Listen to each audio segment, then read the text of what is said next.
Hello and welcome. I'm Adi Gao, Editor-in-Chief of the AMA Journal of Ethics. Thank you for joining us for this video edition of Ethics Talk. In March of this year, a shooter targeted 3 Asian-owned businesses in Atlanta, killing 8 people, including 6 women of Asian descent. Despite these killings and other acts of racial violence, why does anti-Asian racism seem invisible to many of us? I will be exploring this and other questions with Dr. Vivian Shaw from Harvard's Department of Sociology and a co-lead in the Asian American Pacific Islander COVID-19 research project, and Susanna Park, policy liaison and a researcher on this project, and a PhD candidate at Oregon State University College of Public Health and Human Sciences. Dr. Shaw, Ms. Park, thanks for being guests on Ethics Talk today. Thank you so much for having us. So despite the pandemic surge in violence directed at Asians and Asian Americans in the US, anti-Asian racism is invisible to many of us. What should we understand about how Asian Americans have been thinking and talking about this invisibility during this pandemic? This seeming invisibility that you mentioned, it's scripted into how the US history is taught and how racism is taught and understood. So it's not new, right? It's not some kind of new concept or anything. And we tend to think of racism as a result of how it's taught in our education system in a very black and white binary. So literally people will think about the civil rights movement or how people are either racist or anti-racist. And I think what we're seeing is now with increased access to technology over the years and the use of social media as a means to communicate to the masses, Asian American voices have been amplified in different ways. And so while the incidents of racism have historically always been there against Asian folks, the intensification due to the pandemic and the spotlighting of it through means of social media has introduced newer spaces for people to engage and to be exposed. In environmental sociology and environmental studies in an interdisciplinary context, there's this concept called slow violence. And what that concept talks about is how oftentimes when people discuss violence, racism, there's really a focus on very dramatic events, right? So we can think about this ongoing murder of Black people by police, right? And how this has received a lot of attention, and these being acts of violence that we can very much understand very quickly. What often does not get looked at is the structural foundations of violence and the ways in which people suffer in their lives on an everyday basis. That very much is part of how Asian Americans have experienced feeling invisible within this context.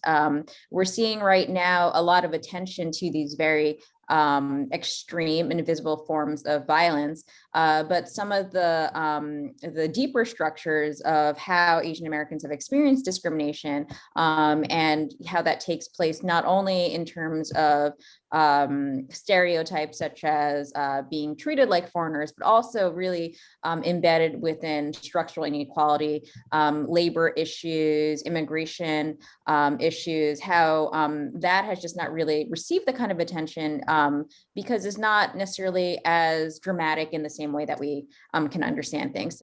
Some would make us believe that Asian Americans are all physicians or engineers or professors, when in fact many labor in low-paying jobs. In fact, Asian Americans actually have the highest percentage of long-term unemployed during this pandemic. How do you think the model of the so-called, the label of the so-called model minority has affected Asian Americans during this pandemic? So you mentioned the very stereotypical ones, doctor, engineer, lawyer, that is common amongst our circles, but we also have folks who are artists or who are in the movie industry, acting industry. And, not to say that, of course, there's there are many who are in, those low-paying jobs that you mentioned. I think the model minority myth really perpetuates this idea that regardless of what job we have, Asian Americans have achieved a level of success because of those that have reached some kind of economic success, right? And so it's equated to this idea of perfection, of overcoming racism, overcoming structural racism specifically. When someone says Asian, people tend to think someone that looks like me and Vivian, or even you, Dr. Gao, someone who looks of Asian descent. But we then forget about our South Asians, our Southeast Asians, and then we have the clumping of Pacific Islanders and Native Hawaiians under this umbrella too. And so I think we lose out on a lot of nuance and on a lot of very diverse and rich experiences when we have this model minority myth applied, especially during the pandemic. First, I want to talk about how the model minority myth impacts, as Susanna has touched upon, the sense of identity and the sense of who we are as human beings, as well as the sort of broader political implications of the model minority myth and the impact on cross-racial collaboration with other communities of color. So first, I wanted to share a story from an interview that we conducted in the fall, where I had interviewed a young man who is a frontline worker working at a very well-resourced hospital in Boston that nonetheless had to deal with enormous constraints that then impacted his job directly. So he had been doing medical research as a research assistant. And so he went from doing research on cancer to then monitoring ventilators. He described himself as not feeling like a frontline worker. The way that he mentioned this story, I mean, he didn't say, I don't see myself this way, right? But really, it came out in a story that he was telling about there being times when people would donate food or, different types of snacks for frontline workers at the hospital. And he said that he always made sure to let other people go first and wait before helping himself to things, because he did not see himself as a frontline worker. And within this conversation, he was talking about then President Trump and Mike Pence, about how he said they want to be the heroes of this story, right? They want to be the protagonists. And so I was thinking about that story, and I was thinking about another interview that I conducted with an Asian American healthcare worker, and how they tended to downplay their own role in helping to fight this pandemic. What I heard from these stories is that when people are told that they are not the important people in a country, right? That they are not the people who are contributing and sacrificing. When they're kind of made to feel left out of that, it's hard for them to see themselves in those roles and to recognize the contributions that they're making. And so, so I think that, much of what the model minority myth focuses on is a certain measure of success. But what often gets erased, and we see this in many conversations, is this feeling of who are you as a human, and how do you see your value in society, and how do you feel you're recognized for that? And so we can see people through these stories in very, very stressful positions, doing very, very important but difficult work, then not feeling like they're part of the story, right? And perhaps cutting themselves off from different types of support because they don't see themselves as the heroes, right? Even though they are doing that work. The very body of an Asian or Asian American person is seen as a symbol to be feared and as a source of contagion during this pandemic. And this phenomenon has a long history in the global West. So how has the West's portrayal of the exotic Orient continued to exacerbate anti-Asian racism and xenophobia? I think when it comes to specifically viewing Asians as a source of contagion, something dirty, something that spreads and it's insidious. You're totally right, Dr. Gao. This phenomenon has a long history in the global West, and it's not just from things like the Chinese Exclusion Act or the murder of Vincent Chin, which was tied to labor, but we also see it in the burning of Chinatowns, or we see it in, using Asians as a medical scapegoat with the bubonic plague. Those events highlight just beyond individual acts of racism and violence, right? These are state sanctioned. These are things that have happened at structural levels. And so when we look at the pandemic and the acts of racism and violence against Asians, it really came to a point where 6 women died a whole year later after March 2020. Into the pandemic, for there to be just more widespread attention on anti-Asian racism. And when I was looking back at some of our interviews that we've done at our project, there was one quote that really struck me because this person says, quote, "So then in early April, as I was reading more and more news stories about anti-Asian racism, and especially as the president, which was then President Trump, and Republicans kept saying China virus and Wuhan virus and the wonderful Kung flu, I thought, okay, we have to do something about this because it is a matter of time before someone gets killed." And so this interview was done last fall. And I'm reading back on it now, spring 2021. And it's saddening, frustrating at the same time. I think that it's important as scholars to return to an analysis of how is it that racism has become so entrenched in society, or foundational to society, really, and how has it changed over time? And so if we just kind of zoom back or take a step back into the past, we know that in the later part of the 19th century into the earlier 20th century, racism was often postulated around these ideas around biological difference, right? So people literally would measure skull sizes, people that then create these hierarchies of superiority and inferiority. After World War II, a lot of the discussions around race and racial difference then tended to get mapped onto culture, right? So we can think about things like cultural poverty as an example of the ways in which certain communities are seen as having cultures of deficit, right? That then lead to these different forms of inequality, right? And we can see how this idea of, this community doesn't emphasize or care about education, or this community is violent, right? And how that kind of then reproduces certain types of racial logics in that way. What racist ideas around culture do is they really invisibilize the structures of power that actually shape a lot of these problems. The recent shootings in Atlanta targeted Asian-owned massage and spa small businesses. What does this violence say about the triad of misogyny, hypersexualization, and racism against Asian American women?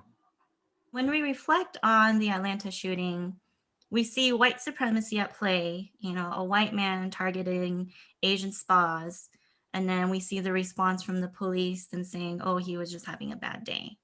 We also see misogyny and hypersexualization of Asian women, which we saw from the shooter specifically targeting Asian women to relieve, but in his own words, his sex addiction. And what we also see is that when the news first started reporting and talking about the 6 women who died, media reports and people on social media talked about how these women were sex workers. The interesting thing, though, is that there were all these discussions happening about how sex workers deserve equal rights, and others may have been on the opposite end where they found the killings more justified because the women were sex workers. But when you actually look at the timeline of how these news reports came out, before the victims' names were even identified or their jobs were even identified, there were reports that they were sex workers, and that was actually an assumption that was made when they heard Asian women and spas. And so I think that's really kind of taking a step back and examining that a little bit and analyzing, why is that? Why is it that that assumption was made and then it was automatically accepted? And I think it speaks to this overall idea of what people envision Asian women to be. And it's not just based on, media portrayal or anything like that. It has deep roots in US imperialism and the sexualization of Asian women, and how Asian women were even brought over here by US soldiers.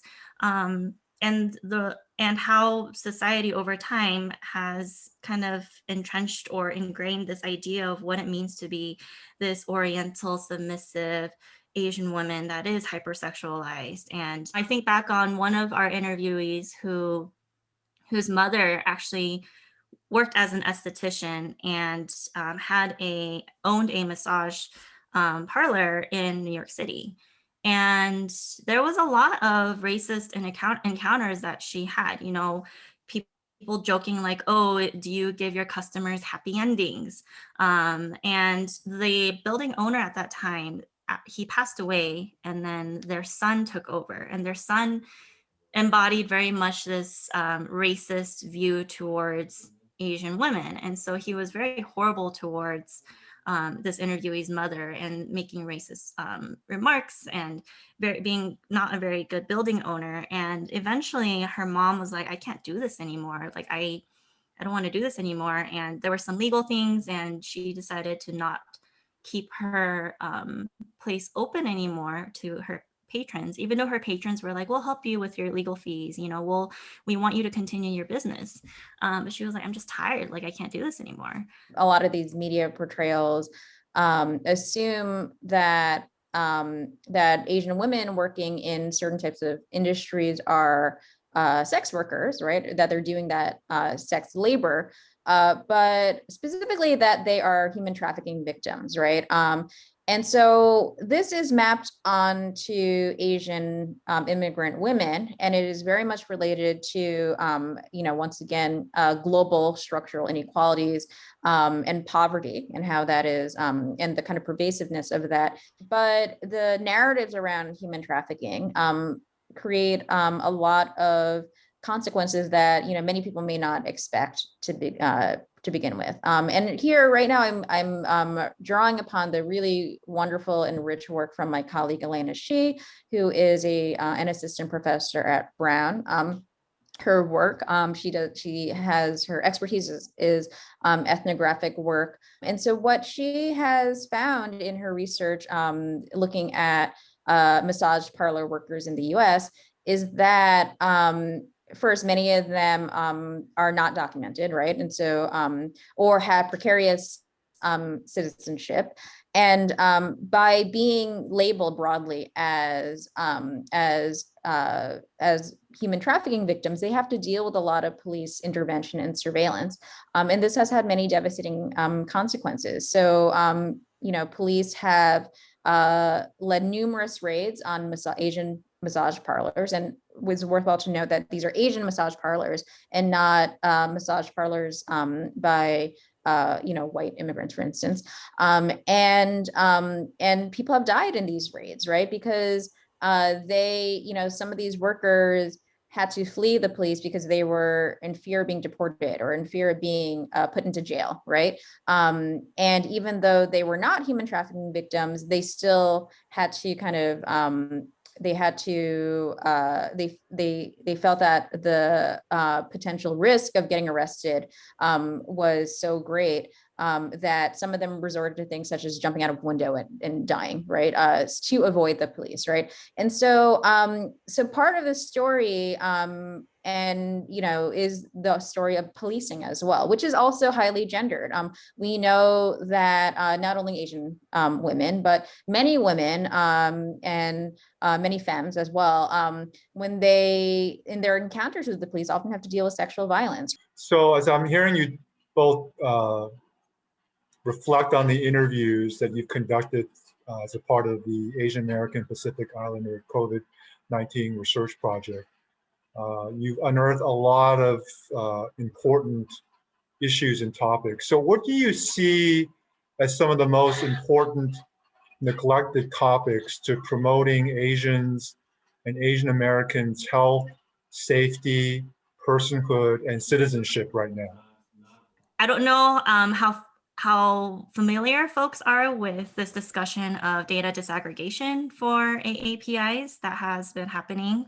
But essentially, this call for disaggregation is speaking to how when you look at data and how data is gathered on Asians, that's a huge, huge category. And so how can you actually understand and accurately and effectively distribute resources to this huge category of Asians when it looks so different for Indian Americans versus Burmese versus Thai versus Koreans. It's just, there's just so much variety. Our project name right now is the AAPI COVID-19 project, but we're very aware of our limitations. Our team is mostly comprised of people who are Asian, and a lot of our interviewees at this time are also of Asian descent, right? And so we're very intentional in putting our positionality and saying, hey, we understand our limitations as not having ample NHP representation. And so we also recognize that in terms of us as researchers and working on this project, right? And